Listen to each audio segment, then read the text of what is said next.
So let's talk about it. AI. I mean, it is everywhere, right? It feels like this giant wave of new tools, new products, new everything. And don't get me wrong, it's super exciting. But there's this tension, this feeling of how on earth are we supposed to keep up with this insane pace and not, well, lose our minds in the process? And yeah, this phrase right here just hits the nail on the head. The AI race is real.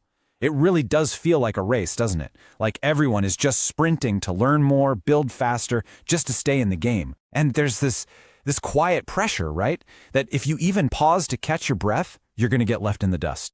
You're supposed to be constantly learning. Every new model, every new platform, constantly improving your skills, your output. You got to be more efficient. And on top of all that, you're constantly consuming this absolute fire hose of information, just trying to stay afloat. It's just exhausting, isn't it? But here's the thing. This is the part almost nobody is talking about. We hear all day long about the potential, the productivity boosts, the money to be made. But what about the mental cost? What about that low-grade anxiety humming in the background?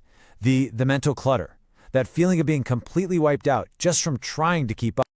So you gotta ask, where is all this pressure really coming from? It's easy to blame the tech, right? To say AI is just too fast. But what if the real problem isn't the technology? What if it's how we're tying it to our own sense of self? Yeah, this really breaks it down. The pressure? It's not actually in the AI. It's inside of us. It's driven by these really human fears. That classic fear of falling behind. That nagging feeling you're not learning fast enough. And of course, good old FOMO. The fear of missing out on the next big thing. So this is the big switch we need to flip in our heads. See, AI itself, it's not the problem. It's just a tool. It's totally neutral. The real problem, the thing causing all the stress, is our relationship to it. It's about how we relate to the tool. And here's the core of it, really. The second a tool becomes a measuring stick for our own self-worth, that's when the stress just quietly moves in and takes over. You know what I mean? When you start thinking, am I good enough at using AI?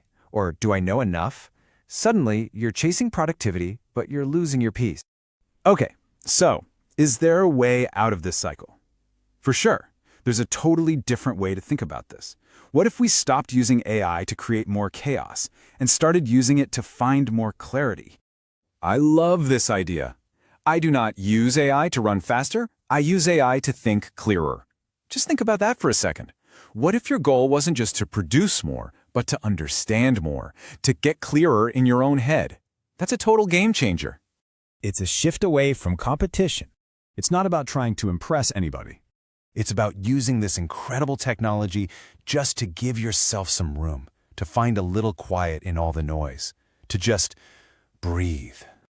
Look, at the end of the day, AI is just an amplifier. That's all it is. So if your mind is already chaotic and you point AI at it, guess what you get? More chaos, but faster. But if your intention is to find a little bit of order, to find some calm, well then, it can become this amazing partner that helps you gently sort through it all.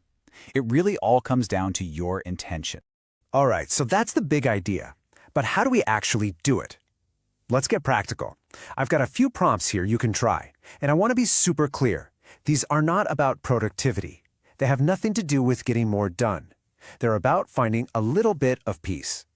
Think of these like starting a conversation with a really calm, patient friend. Number 1, if you're overthinking, you can say, hey, I'm feeling really overwhelmed. Can you ask me some gentle questions to help me figure out what's actually bothering me? Or number 2, for journaling, help me write a quick journal entry to let go of today's stress. Or maybe you have a big decision. Number 3, I'm confused about something. Help me think it through calmly without rushing. And even number 4, for an emotional check-in. Help me figure out what I'm feeling right now and just how to sit with it. See? Totally different vibe. And all of this leads to a huge, really powerful idea. We have to completely redefine what we think of as progress. It's not just about how fast you're going. In fact, your pace, that's your power.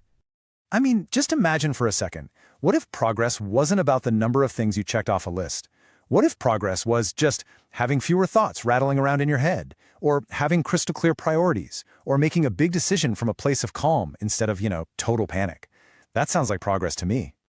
This right here should be the golden rule. Technology is supposed to serve your life, not run it. We are in the driver's seat. These tools are meant to help us, not to stress us out. And if one of them is causing more noise than it's worth, it's okay to step back and rethink things. And these two thoughts, I think they're worth remembering. Clarity is progress, and calm is strength. Let that sink in. So look, if any of this is resonating with you, if you're feeling that pull to slow down, I really want you to hear this. You are not behind. You're not doing it wrong. You are simply choosing a healthier, more sustainable way to live. And honestly, that's a pretty brave choice. So I'll just leave you with this one last question to chew on. We spend so much time chasing success, right? Productivity, titles, all of it. But what if we've been measuring the wrong thing this whole time? What if the real progress, the real win, is just finding your own peace,